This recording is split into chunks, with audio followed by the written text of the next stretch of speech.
সুপ্রভাত বন্ধুরা, সুস্থ থাকতে হোমিওপ্যাথি চ্যানেলে আপনাদের সবাইকে স্বাগত। আমি ডাক্তার শুভ্রা চালকি। আজকে আপনাদের সাথে আলোচনা করছি আপনার হজমের ক্ষেত্রে জীবের কী ভূমিকা তাই নিয়ে। চলুন তাহলে আলোচনা শুরু করা যাক। হজম শক্তি যদি ভালো না থাকে, আপনার যদি হজম ভালো না হয়, তাহলে আপনার কি হয়? হজম যদি ভালো না হয় তাহলে আপনার শরীরে নিউট্রিশনের ঘাটতি হয়। আমাদের যে হজমের প্রসেস আছে সেটা কিন্তু আমাদের নাক দিয়ে শুরু হয়। কীরকমভাবে হয়? যখন আমরা কোনো খাবারের সুগন্ধ পাই তখনই কিন্তু আমাদের মুখে লালা চলে আসে। নাকের কাজ, আমরা গন্ধটা শুকলাম, তারপরে মুখে লালা চলে এলো।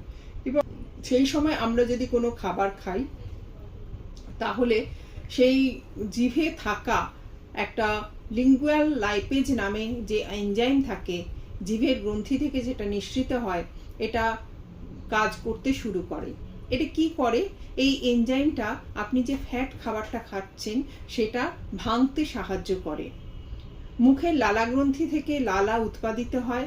এতে লালা অ্যামাইলেজ থাকে যা স্টার্চ হজম করতে শুরু করে। এটাকে স্টার্চটাকে মল্টোজে রূপান্তরিত করে। লিঙ্গুইনাল লাইপেজ জীবের পিছন দিকে শিরাস গ্রন্থি থেকে বার হয়। এটা ট্রাইগ্লিসারাইড ভেঙে ফেলার কাজ করে। লালা অ্যামাইলেজটা কি? এই এনজাইমটি লালা গ্রন্থি থেকে বার হয় এবং লালার একটি গুরুত্বপূর্ণ অংশ যা খাবারকে আর্দ্র করে এবং গিলতে সাহায্য করে।